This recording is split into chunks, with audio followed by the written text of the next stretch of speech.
O que torna um videojogo um jogo indie? Se perguntarmos a alguém que jogue ou faça videojogos independentes, teremos quase certeza uma resposta diferente de cada um deles. A pergunta a esta resposta são a premissa para este novo bloco de vídeos aqui no canal Conversa Lagada, onde quase todas as semanas publicamos um podcast sobre os jogos que jogamos e outro de notícias, para além de várias séries de vídeos onde falamos de retro gaming, fazemos análise a jogos recentes, videoensaios, temáticos, etc. Bem, mas voltando à pergunta inicial, o que torna um videojogo um jogo indie? Para além da sua definição não ser consensual, o próprio termo significou coisas diferentes para pessoas diferentes em diferentes momentos da história. Alguns imaginam uma pessoa a codificar dentro de um quarto pequeno e escuro na casa dos pais, enquanto outros pensam num jogo digital sem o logo de uma grande editora. Outros olham para a estética ou dificuldade do jogo, para determinar se é ou não um jogo indie. Há 10 ou 15 anos atrás, críticos e entusiastas de jogos falavam de jogos indie, mas a expressão era desconhecida do público em geral. Hoje em dia, já é normal termos a nossa lista de jogos indie favoritos e vários prémios que celebram os jogos indie, como no Game Awards, entre outros. No entanto, com a revolução indie, surge um problema. Ninguém parece concordar sobre o que exatamente define um jogo indie. O problema da indústria dos videojogos é que é relativamente recente em relação a outras mídias ou formas de arte. Como sociedade, ainda estamos a testar os limites do desenvolvimento de videojogos. Enquanto isso, criamos palavras e caixas que nos ajudam a definir os melhores títulos que encontramos no mercado. Indie tornou-se um estilo próprio, mas o termo é tão amplamente usado que é muito difícil saber exatamente o que significa. Nesse sentido, irei aprofundar várias formas de como a palavra indie é usada para definir jogos, discutindo como essas definições podem ajudar a entender o que realmente é um jogo indie. Existem duas etapas principais na criação de um videojogo. Primeiro, precisamos desenvolver o jogo em si. Depois, precisamos de vendê-lo. Apesar do desenvolvimento de jogos poder ser, no imaginário de grande parte das pessoas, muito divertido, isto não ilude o facto que todos temos de comer e pagar contas. Então vender o jogo é quase 50% do trabalho. Para a parte do desenvolvimento, uma equipa ou uma única pessoa precisa apenas de uma ideia e de recursos suficientes para programar, projetar, compor sons, criar recursos visuais. Um jogo pode ser construído ao longo de vários anos, mas se queremos tentar ganhar a vida com isso, o melhor caminho a seguir é ter programadores, artistas, músicos ao nosso lado que devem ser pagos adequadamente pelo seu trabalho. Por outras palavras, o desenvolvimento de jogos exige muito tempo e muito dinheiro, e quanto mais dinheiro tivermos, menos tempo precisamos para criar o jogo. E tudo isto antes de nos termos de preocupar com a equipa jurídica, contabilidade e marketing. É aí que entram as editoras. As editoras são empresas responsáveis por financiar o projeto, cuidar do marketing, contratar jornalistas que possam analisar o jogo ou até cuidar das questões legais. Uma editora, então, é responsável por tudo o que não está diretamente envolvido com o desenvolvimento do jogo. Tradicionalmente, as editoras detêm uma grande parte dos lucros das vendas dos jogos e possuem os direitos de autor dos jogos que financiaram. Também é provável que uma ideia de jogo venha primeiro de uma editora que possui determinada IP e então contrata um estúdio para desenvolver o projeto. A IP de Last of Us, por exemplo, pertence à Sony, ainda que a Naughty Dog tenha desenvolvido os 2 jogos da franquia. Isso significa que a franquia de Last of Us pertence à Sonic, uma editora que pagou pelo trabalho do estúdio, mas que pode contratar outro desenvolvedor para o próximo jogo da franquia. Uma editora, então, pode contratar estúdios, comprar estúdios ou até mesmo criar os seus próprios estúdios. Sendo que o principal objetivo do editor é, no entanto, vender jogos. Quando um grande editor está envolvido, também é prática padrão que os desenvolvedores discutam ideias de design com a equipa de marketing para que os jogos possam vender o máximo de cópias possíveis. É assim que funciona a indústria AAA, não muito diferente da produção de filmes de grande sucesso. Mas se for um pequeno desenvolvedor, se estamos a trabalhar no nosso primeiro projeto de jogo, é provável que uma editora não atire dinheiro na nossa direção. Isso significa que teremos de lidar com todo o trabalho que o editor faz e vender o nosso jogo sozinhos. Não ter uma editora também significa que manteremos os direitos de autor de tudo o que criarmos. Os videojogos são uma forma de arte, mas também são produtos mídia lucrativos. Neste sentido, manter os direitos de autor sobre o nosso trabalho não é apenas uma forma de proteger as nossas ideias, mas também de permitir que exploremos o nosso trabalho no futuro para ganhar mais dinheiro com sequências, remakes ou spin-offs. Poderíamos dizer que, se não houver um editor envolvido, os desenvolvedores mantêm a sua independência. E daí vem originalmente o termo jogo indie. A primeira forma de usar o termo jogo indie é quando um desenvolvedor para além de criar, também se encarrega de publicar e comercializar o seu próprio jogo, mantendo a IP como sua. Cuphead foi desenvolvido e publicado pelo estúdio MDHR, Spelunky pela Moss Mount, Super Meat Boy pela Team Meat e Brain pela Number None. Todos esses são jogos indie, que ninguém contesta. Mas se pegarmos noutro jogo indie clássico, Bastion, porquê é que Bastion é considerado um jogo independente se foi a Warner Bros. Que o publicou? Quando a Supergiant Games estava a criar o seu primeiro título, Bastion, fechou um acordo raro para pequenos desenvolvedores. Conseguiu que a Warner atuasse como sua editora. Porém, mesmo com o selo da Warner, Bastion costuma ser elogiado como um dos principais jogos a inaugurar a revolução indie. A razão pela qual Bastion é definido como um jogo indie, mesmo que a Warner tenha publicado originalmente, é que a Supergiant recusou qualquer apoio financeiro para desenvolver o jogo. A Warner cuidou do marketing e da distribuição, mas a equipa da Supergiant Games financiou o jogo sozinha para manter os direitos de autor de Bastion e total liberdade criativa. A Warner então só ofereceu os seus serviços de publicação em troca de parte dos lucros do Bastion. Temos agora uma segunda definição de jogo indie amplamente utilizada na indústria. Um jogo permanece independente se a editora não financiar o seu desenvolvimento. Neste sentido, ainda há quem veja a presença de uma editora como prova de que um jogo não é independente. E nesse caso, Bastion não poderia ser chamado de jogo indie. No entanto, se em vez de assinar um contrato com a Warner, a Supergiant decidisse pagar do seu próprio bolso uma agência de marketing, não haveria editora neste cenário, então Bastion certamente seria definido como um jogo independente.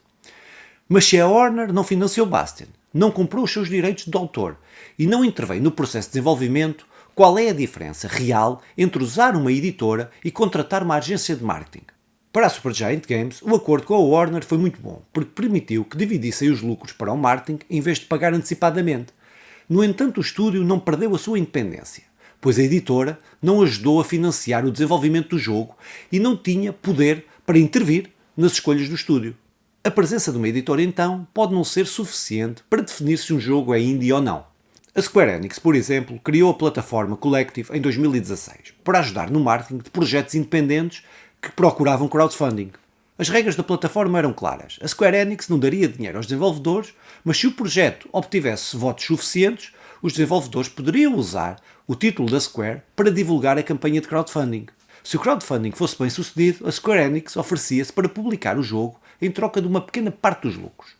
E assim, sem grandes obrigações contratuais e sem perder os direitos de autor, uma importante editora ajudava jogos independentes, como Forgotten Hand, a ver a luz do dia. Mas se o estúdio receber dinheiro da editora, deixa necessariamente de ser independente? Esquecemos então as empresas AAA como a Ubisoft ou a Nintendo. Vamos nos concentrar em editoras especializadas em comercializar jogos independentes, como a Devolver Digital ou a Annapurna. Frequentemente, estas editoras ajudam a financiar o desenvolvimento de jogos, dando dinheiro diretamente aos desenvolvedores. Então, por que é que jogos destas empresas ainda são considerados jogos indie? As coisas começam a ficar mais complicadas a partir de agora. Imaginem que queremos desenvolver um jogo. Vais precisar dedicar alguns meses, ou mesmo anos, até poderes vender o teu jogo. Como é que podes pagar as tuas contas enquanto ainda trabalhas no teu jogo? Podes manter o teu emprego, com o custo de aumentar o tempo de desenvolvimento, ou podes obter um empréstimo do banco. Em todos estes casos, obter dinheiro de uma fonte externa não te tira o controle criativo, nem vais perder os direitos de autor da tua criação. Vais permanecer independente, porque apenas pediste algum dinheiro emprestado. Assim, editoras especializadas em jogos independentes oferecem serviços semelhantes. Esses editores financiam projetos em troca de uma participação nos lucros, mas não estão envolvidos no desenvolvimento do jogo em si. É uma estratégia comercial inteligente. O mercado independente está a crescer e então os editores permitem que os desenvolvedores mantenham o seu controle criativo e ainda podem lucrar sem se preocupar com o desenvolvimento em si. Então temos agora uma terceira definição possível de jogo independente. Não importa como foi financiado, pois foi desenvolvido por uma equipa que manteve a sua liberdade criativa e os direitos de autor do seu trabalho. Esta é uma definição ampla, com certeza, mas que ajuda a identificar a principal característica de jogos indie. Eles têm muita criatividade porque não há nenhum agente externo a tentar interferir no seu desenvolvimento. Então, é realmente importante de onde veio o dinheiro para pagar o projeto? Por exemplo, a EA lançou uma iniciativa Originals, por meio da qual a editora AAA financia inteiramente projetos de jogos que ainda são comercializados como indie. A EA não fica com parte dos lucros de um jogo, apenas recebe de volta o dinheiro gasto durante o seu desenvolvimento para garantir que os estúdios permanecem independentes em todos os sentidos possíveis. Mas podemos realmente definir projetos que envolvem centenas de pessoas e milhões de euros como jogos indie? Bem, há uma quarta maneira de definir um jogo indie. A definição de jogo independente, para algumas pessoas, não é sobre financiamento e publicação. O termo jogo indie costuma ser usado para definir tudo que não é mainstream. Jogos desenvolvidos por grandes empresas para vender milhões de cópias nunca poderiam ser independentes, enquanto jogos de nicho desenvolvidos por equipas pequenas são. O problema desta definição é que ela usa a percepção do público sobre o tamanho de um projeto. E todos sabemos que o marketing é uma ótima ferramenta para mudar a forma como vemos as coisas.